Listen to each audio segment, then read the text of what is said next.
이렇게 하셔야 되는가, 그렇게 하시지 않으면 안 되는가라는 이러한 의문도 우리는 가질 수 있고, 또 우리가 이렇게 하셔야만 되는 그러한 이유가 무엇인지 한번 생각해 보겠습니다. 그것을 그 옛 언약과 새 언약과 비교를 통해서 성령께서 역사하시는 것이 어떻게 다르다는 것, 그런 왜 그렇게 다르다는 것을 이제 생각해 보겠습니다. 우선은 그 옛 언약이라고 하면은 이스라엘 백성들을 애굽에서 구원해 내시면서 모세를 통해서 언약을 맺으십니다. 그런데 우리가 그 하나님께서 이스라엘 백성과 언약을 맺는다는 이러한 그 표현은 우리가 그냥 쉽게 생각할지 모르지만 하나님께서는 누구와도 언약을 맺으실 필요가 없으신 하나님이시고 전능하신 분이고 모든 것을 자신의 뜻대로 무엇이든지 행하실 수 있는 분입니다. 그런데 하나님께서 이스라엘 백성과 이렇게 약속을 하셨다고 하는 것은 그분의 무한한 그 겸비하심, 낮아지심, 그리고 이스라엘을 향한 말할 수 없는 은혜와 자비라는 것을 우리는 알아야 됩니다. 왜냐하면 어떤 사람도 어떤 나라도 어떤 누구도 하나님 우리와 계약합시다, 약속합시다 라고 조건을 걸고 약속을 하자고 할 수 있는 자격을 갖추거나 그럴 만한 사람이 아무도 없습니다. 어떤 피조물도 천사도 그것은 불가능합니다. 하나님께서 그렇게 약속을 하셨다는 것은 하나님의 그 놀라운 겸손하심, 그리고 다르게 말하면은 그렇게 하지 않으면은 그 이스라엘은 이미 역사 속에서 사라졌습니다. 인류 역사는 냉혹합니다. 강자가 살아남고 약자는 살아날 수가 없습니다. 그런데 이스라엘은 많은 나라들 중에 정말 약한 나라였습니다.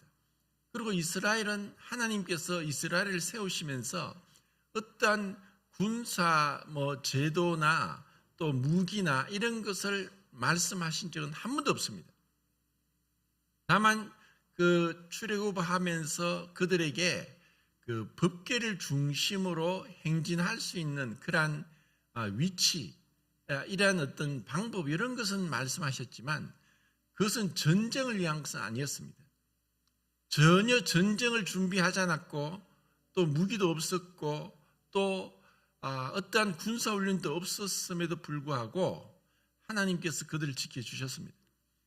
그렇지만 BC 722년도에 북왕국 이스라엘이 아수르에서 멸망받고, 그리고 BC 586년도에 남왕국 유다가 그 바벨론에 의해서 멸망을 받았다는 것을 볼 때 어떻게 하나님이 이렇게 약속했는 선택한 민족, 하나님의 그 놀라운 기적, 은혜와 자비, 율법을 받은, 그리고 그 성막 제도를 통해서 영광스러운 하나님께 예배를 드릴 수 있는 자격을 가진 이스라엘이 이렇게까지 멸망을 해서 나라가 완전히 없어지고 완전히 전 세계에 다 흩어져서 시간이 지나면서 그들이 쓰던 언어도 히브리어도 사가 되어버리고, 그리고 국토도 그리고 주권도 다 잃어버렸는데 어떻게 하나님께서 그들을 축복하셨다라고 할 수 있느냐라고 반문할 수도 있겠지만,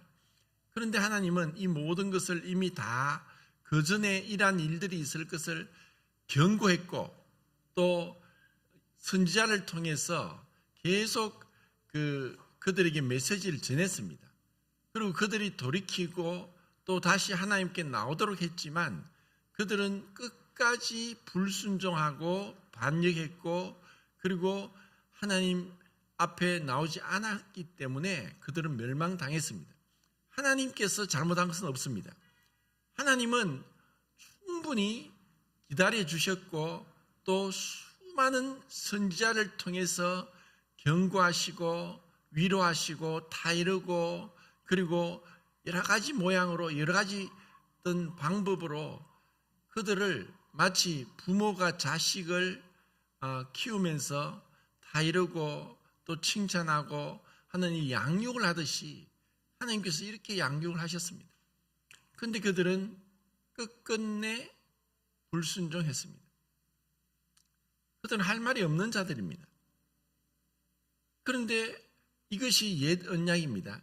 그래서 그 옛 언약을 세우면서 하나님의 그 이스라엘을 통해서 하나님 나라를 세우고 제사장 나라가 되기를 원하셨는데 그들은 이 하나님의 뜻을 충분히 이해하지도 알려고도 하지 않았고 그냥 마치 끝까지 거역하고 불순종하는 그런 불효 자식을 둔 부모 같은 그런 입장에서 이스라엘 백성들을 주님은 그 심판하셨던 것을 이제 보게 됩니다. 그런데 그 하나님 나라를 세울 때 하나님께서 이스라엘 백성에게 가장 중요하고 가장 핵심적인 것은 바로 성막이었고 성막 안에 있는 지성소에 있는 법궤, 하나님의 법궤였습니다. 그 하나님의 법궤는 모세를 통해서 십계명 두 돌판에 하나님이 직접 새기셔서 주신 겁니다. 그것은 10가지 계명입니다. 그 십계명을 어떤 분은 그렇게 얘기합니다. 돌판에 새겨진 하나님의 법이요 돌판에 새겨진 양심이다. 그런데 이 이스라엘 백성들 외에는 이 율법을 십계명을 받은 나라가 없습니다. 그런데 어떤 부분에서는 우리 모든 사람, 이방인들, 이스라엘 백성이 아닌 이방인들에게는 양심이 있습니다. 그래서 어떤 분들은 이 양심을 우리 마음에 새겨진 하나님의 법이다라고도 얘기를 합니다. 그런데 이 우리 마음에 새겨진 하나님의 법인 양심은 사람마다 다르고 양심이 더러워지고 약해지고 양심이 완악해지고 그리고 양심이 너무나 타락해서 그 양심대로 행하는 사람이 아무도 없고 사람마다 기준이 달라졌습니다.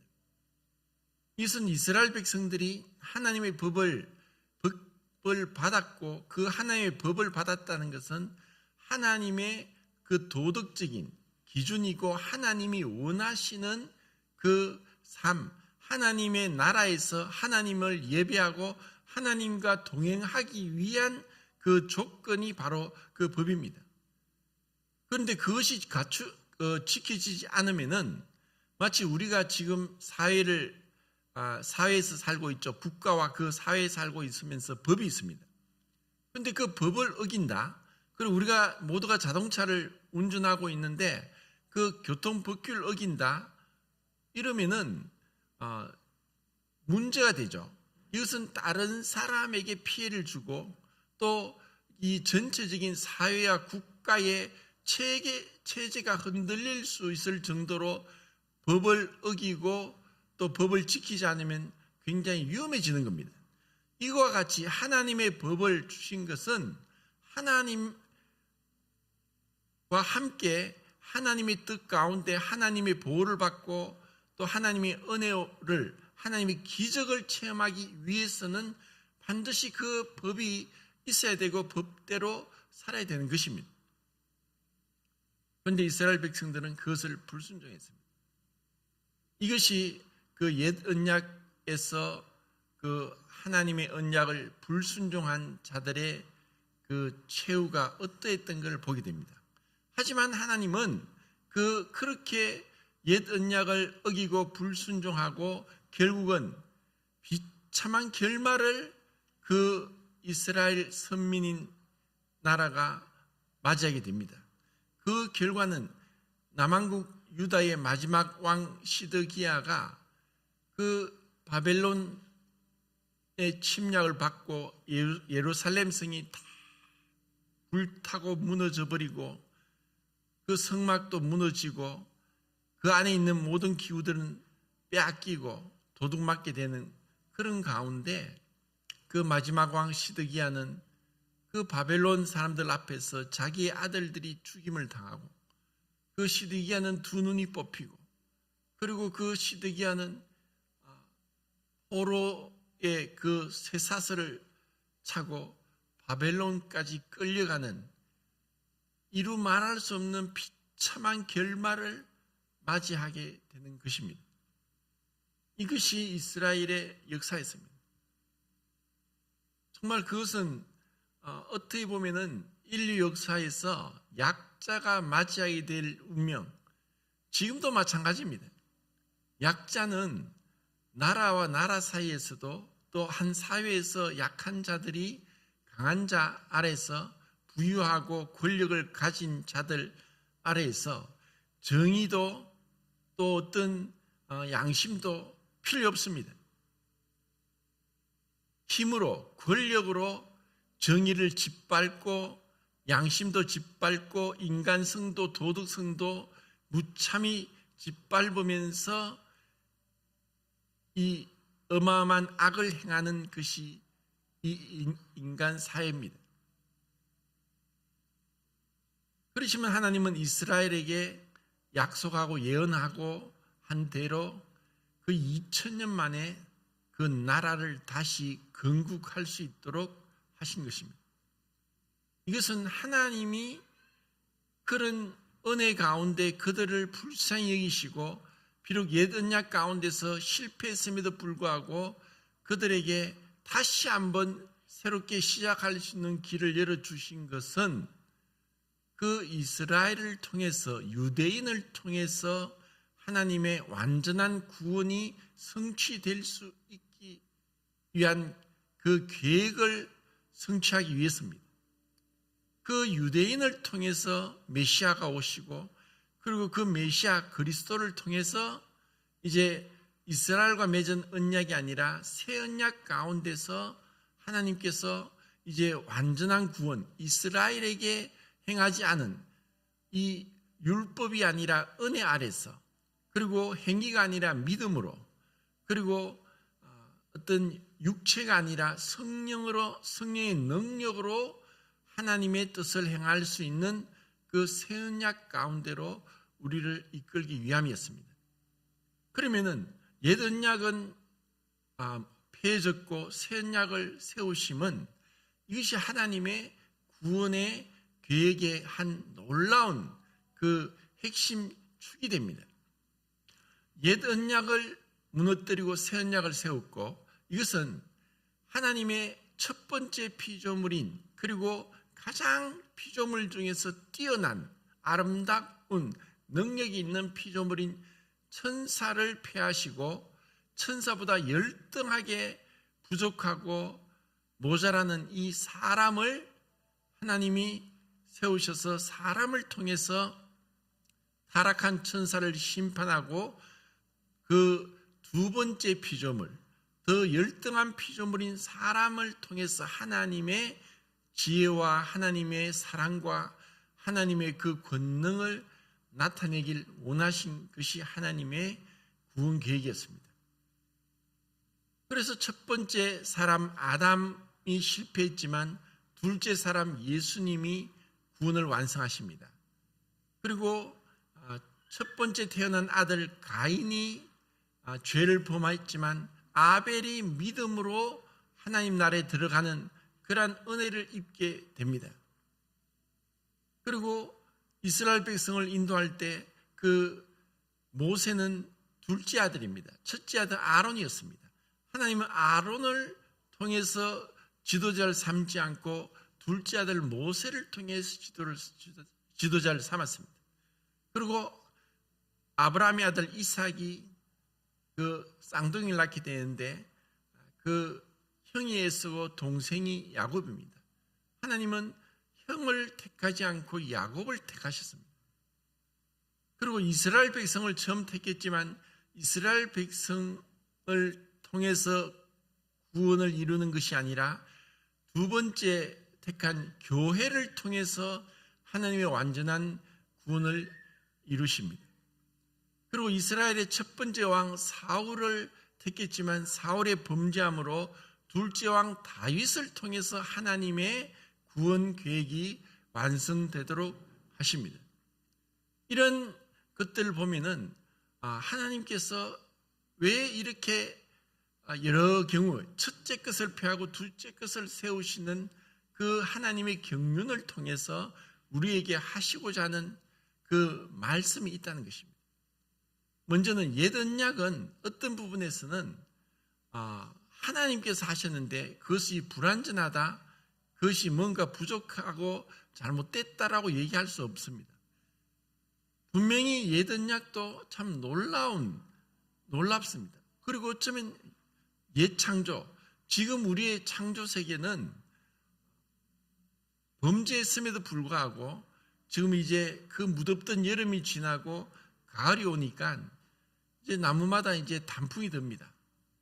사실 단풍이 동일한 색이 아니라 또 같은 나무에서도 그 붉게 노랗게 물드는 색깔의 농도도 또 모양도 다 다릅니다.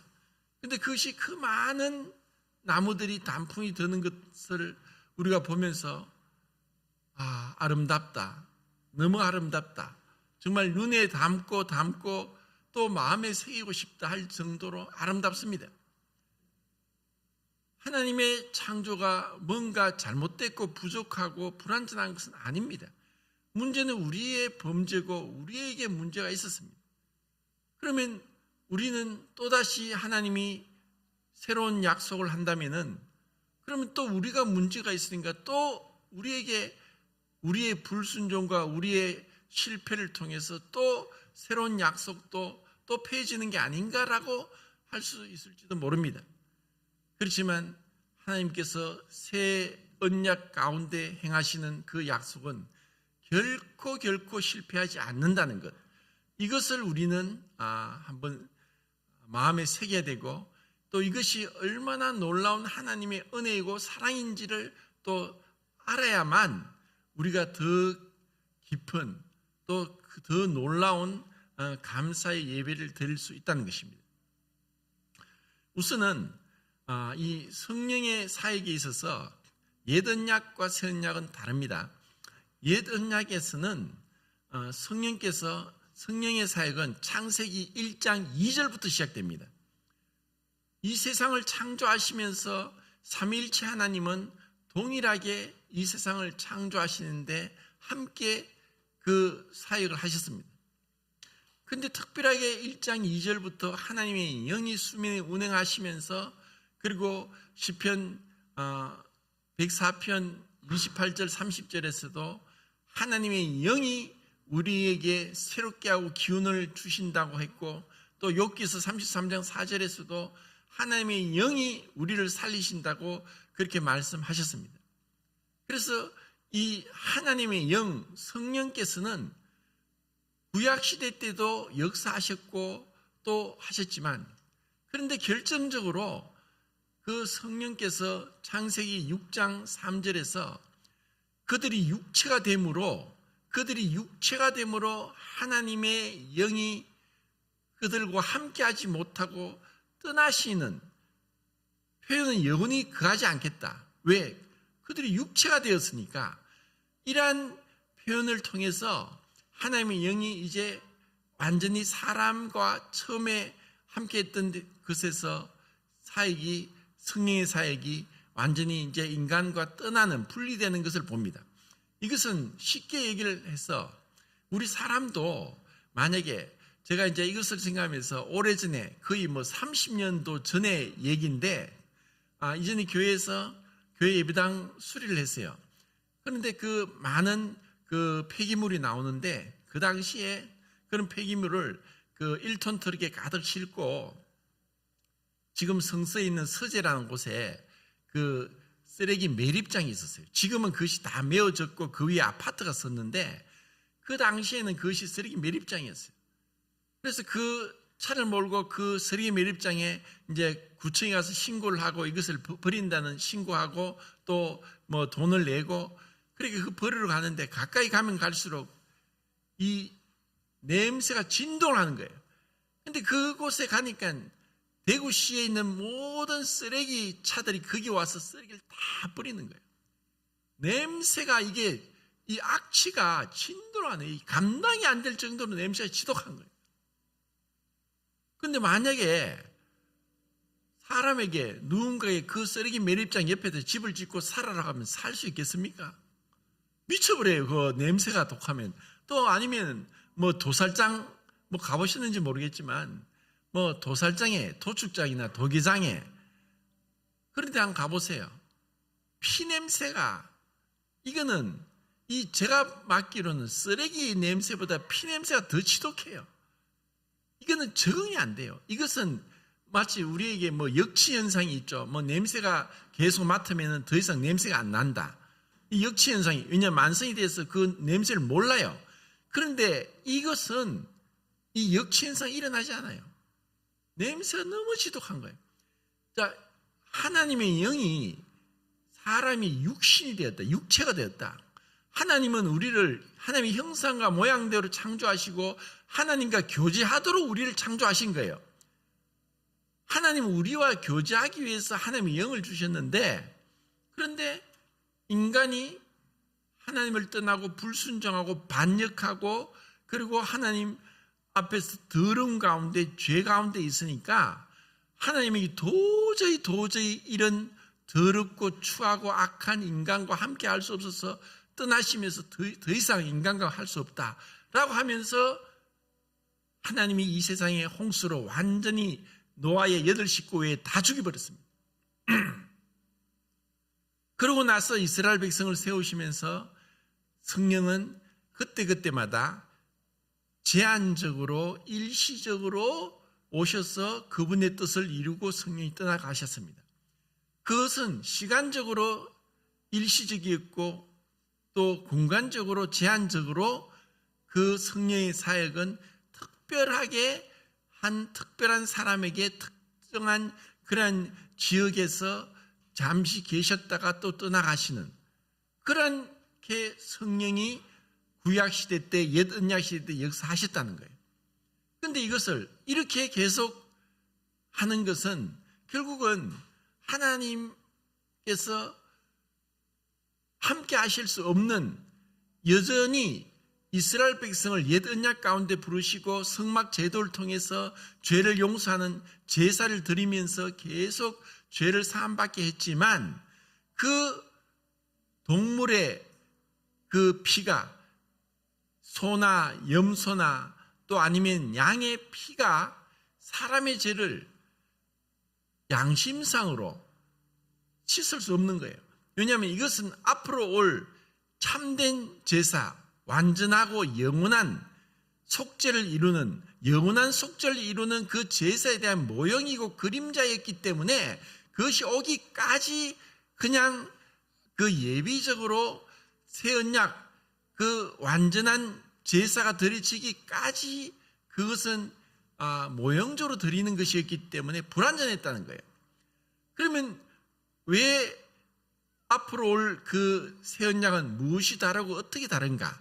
이것을 하나님의 이스라엘 남한국 유다가 멸망받기 전에 예레미야 선지자를 통해서 참 나라는 이제 곧 멸망되고 없어질 그런 상황 가운데서 예레미야를 통해서 40년을 경고하고 또 위로하고 또 그들이 돌아서게 하고 회개하게 하고 이 하나님의 말씀을 전했음에도 불구하고 그들은 심지어 예레미야를 옥에 가두고 죽이려고까지 하는 그리고 예레미야가 쓴 그 하나님의 말씀을 불태워버리는 이런 끔찍한 만행을 저질렀는데도 하나님은 그 가운데서 앞으로 올 새 언약에 대한 놀라운 예언적 메시지를 하신 거예요. 자, 그걸 보겠습니다. 예레미야 31장입니다.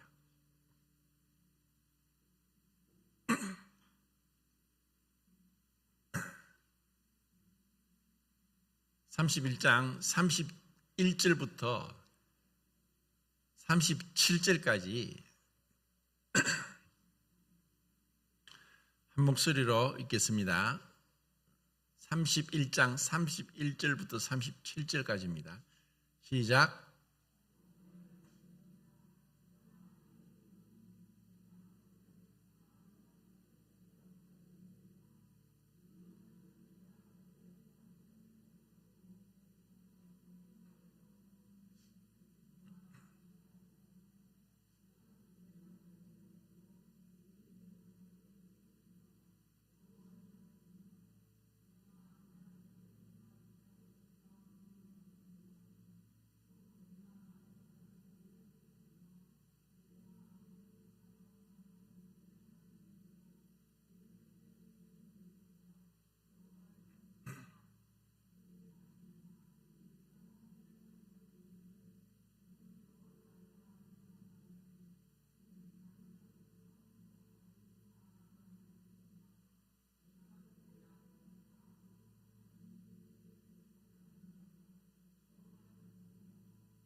예, 참 정말 이렇게까지 하나님께서 이 새 언약을 말씀하신다. 옛 언약 때는 그 하나님의 법을 돌판에 새겼지만 이제 새 언약은 하나님의 법을 우리 속에 두고 우리 마음에 새긴다고 했습니다. 그래서 이 법은 하나님의 성령이십니다. 그 하나님의 성령이 우리 속에 오실 것이고 이것을 예수님께서 지금 제자들에게 말씀하시는 겁니다. 제자들에게 그는 진리의 영이다. 세상은 능히 그를 받지 못하고 이는 그를 보지도 못하고 알지도 못하기 때문이다. 그러나 너희는 그를 안다. 이는 그 성령께서 진리의 영께서 너희와 함께 계시고 너희 속에 계시기 때문이다. 이제 그분이 오시는데 그분이 오셔서 영원토록 떠나지 않는 이 새로운 약속, 이전과 다른 이제는 다시는 이 약속이 하나님과의 약속이 깨뜨려지지 않는, 그래서 이것이 마치 구약시대 때 하나님이 이스라엘을 그분이 남편이고 우리를 이스라엘 아내로 맞이했지만 이 아내가 불순종하고 이 아내가 남편을 배신하고 떠나고 행음함으로 인해서 이것이 깨어진 거예요. 그런데 이제는 다시는 더 이상 어떤 일이 있어도 헤어지지 않고 깨어지지 않는 그 약속을 말씀하는 거예요. 그것이 우리 속에 이 하나님의 법을 두겠다는 거예요. 우리 마음에 새기겠다는 거예요. 그리고 영원히 떠나지 않겠다는 거예요. 그리고 만약에 이러한 것이 깨어진다면은 만약에 낮에 해가 있고 밤에 달이 있고 별이 있어요. 근데 이러한 이 규정들이 깨어진다면은 내가 이 너희와 맺는 새 언약도 깨어질 것이다. 이게 뭐냐면은 그 해와 지구의 관계에 있어서 가만히 있지 않고 지구가 자전하는데 시간당 1시간에 1660km로 자전을 하고 그리고 시간당 10만 8천 km로 태양 주위를 공전하고 있어요. 1억 5천만 km 떨어져서. 이것은 인간이 아무리 과학이 발전되고 할지라도 이 지구의 자전과 공전을 인위적으로 바꾸거나 변경시킬 수 절대로 없어요. 이게 불가능한 거예요. 그리고 달도 지금 지구로부터 38만 킬로미터 떨어져 있죠. 그런데 그 달이 지구 주위를 자전하는 위성도 인간이 흔히 그렇게 얘기하죠. 달에다가 수소폭탄을 수백 개를 설치하고 터뜨리면 달이 폭파되고 결국 지구로부터 떨어지지 않느냐 이런 얘기를 하겠지만 만약에 그런다면 하나님께서 그렇게 행하도록 허용하지 않으실 거예요. 만약에 그렇게 되면은 그냥 우리는 생각할 때 달이 지구에서 없어지면 어떻게 될까? 그러면은 파도도 안 치고 조수 간만에 차도 없습니다. 그러면은 마치 우리가 옷을 입는데 세탁기가 없어서 빨래를 못한다. 옷이 더러워지죠. 이 지구의 70%가 바다고, 그리고 소금이 거의 한 2.7% 있고, 그리고 파도가 치면서 조수 간만에 차가 있고, 갯불에서 수많은 미생물들, 그리고 조개류, 또 어류들, 또 곤충류가 있으면서 인간이 만들어낸 오물들을 정화시키고 깨끗하게 하고 있어요. 하나님께서 이렇게 이 만드신 창조의 섭리를 인간이 변개할 수 있습니까? 불가능해요. 그러기 전에 인간 죽습니다. 그러니까 이렇게까지 말씀하시는 것은 내가 이것을 창조했다. 그런데 이것이 이 창조의 섭리가 깨어진다면 내 새 언약도 깨어진다, 이 말씀입니다. 그리고 또 너희가 하늘을 측량할 수 있겠느냐? 이 땅 깊이까지 그것을 측량할 수 있겠느냐? 그렇다면은 이 새 언약도 깨어진다는 거예요. 자, 우리가 생각할 때 지구가 지금 지름이 한 4만 킬로미터 정도 되죠. 그러면 인간이 지구 지표면 한 몇 미터까지 내려갔을까요? 뭐 한 10몇 킬로까지 내려갔는데 더 이상 내려가지도 못해요. 지열도 있고 지압도 있고, 또 바다도 바다 밑으로 내려갈수록 10m 내려갈수록 기압이 1기압 올라갑니다. 그래서 100m 내려가면 대기압의 10배로 수압이 커지는 거고, 1000m로 가면 이 대기압 100배가 돼요. 그럼 숨도 못 쉬는 거예요. 뭐 인간이 만든 잠수함도 찌그러지는 거예요.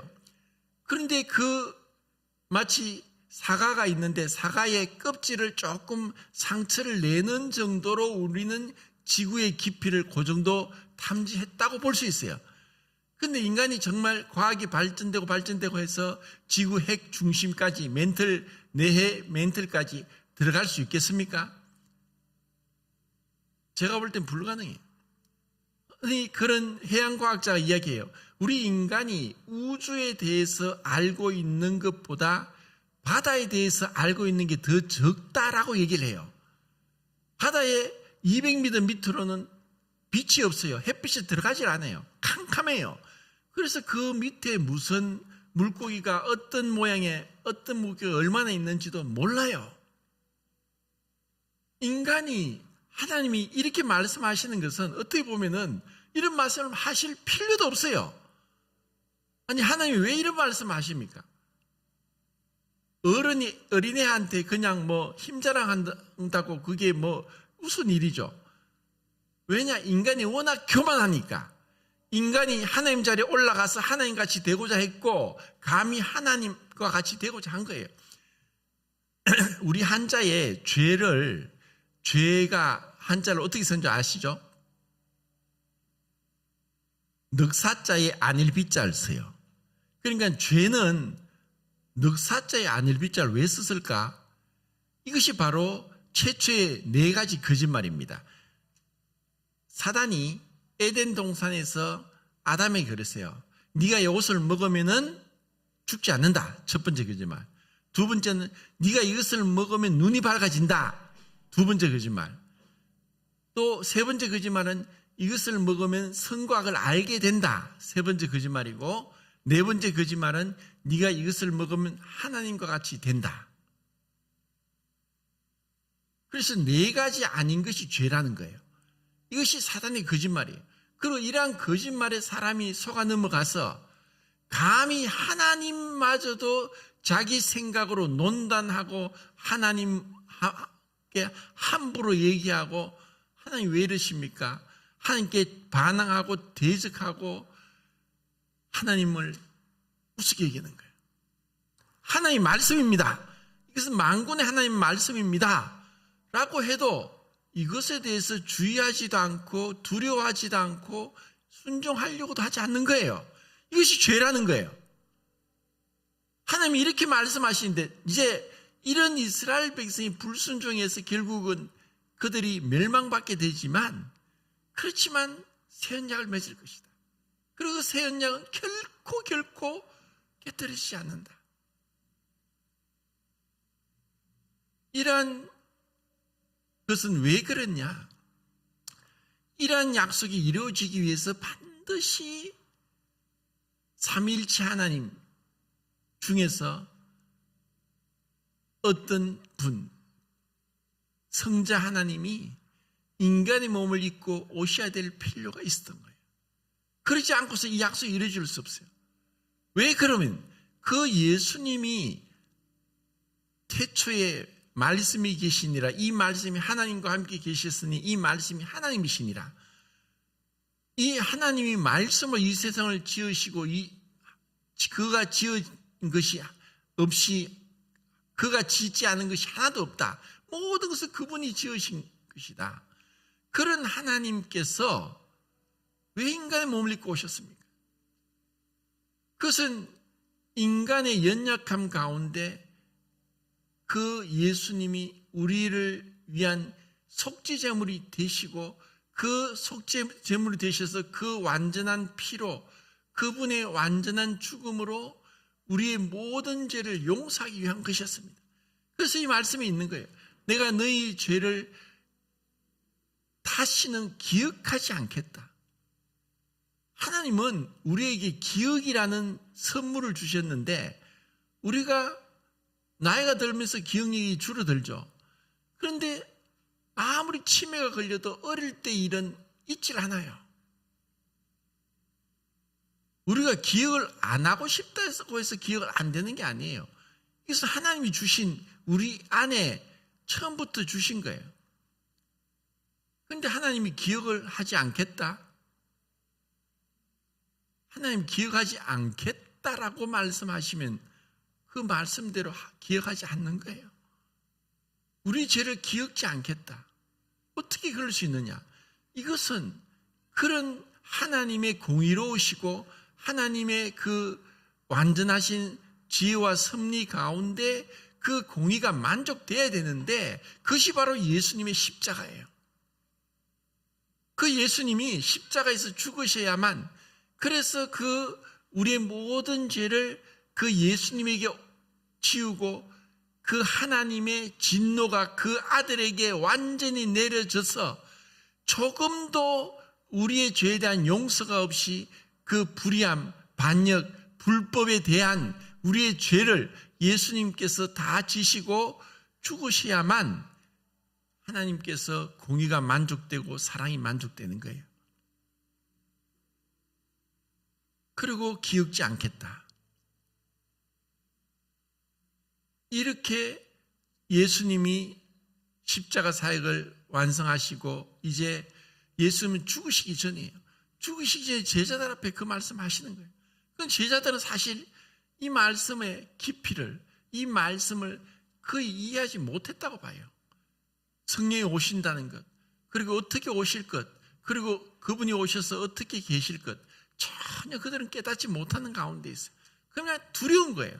마치 어린 아기한테 엄마가 잠깐 갔다 올게. 엄마 가면 안 돼. 엄마 가면 곧 자기 혼자 남겨져서 어떻게 아무것도 못하는 어린아이 마냥으로 제자들이 그냥 두려운 가운데 있는 거예요. 그런데 주님은 내가 가야 된다. 내가 실상은 너희에게 내가 가지 않으면 보혜사가 오지 않는다. 왜? 지금 우리가 여전히 더러운 가운데 있기 때문에 주님께서 십자가 사역을 완성하시고 성천하셨을 때, 그때 이제는 우리 안에 거하실 수 있는 깨끗해진 양심, 깨끗해진 영 가운데, 거듭난 영 가운데 영원토록 거하실 수 있도록 예비하시고 이제 예수님께서 보혜사 성령님을 보내주시는 거예요. 그리고 그 성령님이 사도행전 2장 2절 4절에서 불의 혀같이 급한 바람이 불면서 각 사람 위에 120명 위에 그 성령이 임하시면서 최초의 성령 세례가 부어졌어요. 그리고 그들은 성령 충만을 입었고 성령 충만한 가운데 이제 교회가 시작된 거예요. 우리는 이제 그 가운데 성령의 사역 가운데 이제 한 지체로서 함께 성장하면서 함께 주님 오시기까지 함께 한 교회 안에 사는 거예요. 우리가 교회 생활한다는 것은 어떤 부분에서는 죄는 우리를 독립적으로 내 혼자서 자기 중심적으로 살도록 만들었지만 우리의 구원은 내 혼자가 아니라는 것, 그리고 교회에 오더라도 그냥 교회 와서 그냥 내가 있다가 뭐 다른 일이 있어서 다른 데로 가버리고 이런 게 아니라 이 교회 안에서 한 지체요, 한 몸이요, 한 가족이요, 하나가 되어서 정말 주님이 성령이 오신 것은 성령 세례는 유대인이나 헬라이나 종이나 자유자나 다 한 성령으로 세례를 받아 한 몸이 되게 하셨고 한 성령을 마시게 하셔서 한 몸이 되어서 서로 사랑하게 하기 위한 것이에요. 그냥 교회를 우습게 생각하면 안 돼요. 왜냐하면 이 교회는 주님께서 우리에게 한 몸으로서 지역교회에서 서로 돌아보고 사랑하고 관심 가지고 기도하고 섬겨주고 그리고 사랑을 나누게 하기 위한 것인 거예요. 그러니까 우리는 이 교회 생활을 통해서 신앙이 자라가는 것이지 그냥 여기 왔다가 저기 갔다가 마치 철새처럼 왔다 갔다 하다 보면은 그것이 교회 생활이 아니라는 거예요. 예, 시간이 다 됐네요. 시간이 되면 히브리서 8장 그 8절부터 13절까지 읽어보시면은 이 예레미야의 말씀이 이제 히브리서에서 그대로 성취되고 이루어진 것에 대해서 우리는 알 수 있습니다. 그리고 성령께서 이제 오셔서 우리와 영원토록 함께 하신다는 것. 그런데 우리가 데살로니가서 5장 18절에 보면 성령을 소멸케 하지 말라. 또 에베소 4장 30절에 성령을 근심하게 하지 말라. 성령은 진리의 영이고 사랑의 영이고 또 순결한 비둘기처럼 온유하시기 때문에 우리 안에 성령이 오셨는데 마치 이전에 옛 언약 안에 이스라엘처럼 불순종할 수 있어요.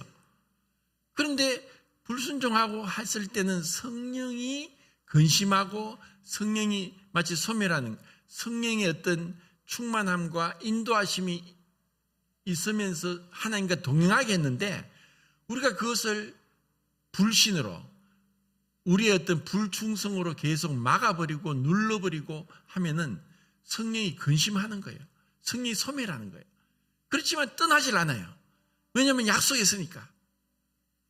그래서 우리의 신앙생활은 정말 하나님의 말씀을 말씀대로 그분 앞에 그분을 경외함으로 또 정말 그분의 말씀에 순종함으로 주님의 뜻 가운데 주께서 우리를 이런 새 언약 가운데 두시고 은혜 아래에서 성령과 함께 영원히 거하게 하시면서 성령의 인도를 받게 했던 이 축복을 우리가 마음에 새기고 감사함으로 하나님 앞에 신앙생활을 할 수 있기를 바랍니다. 이상입니다.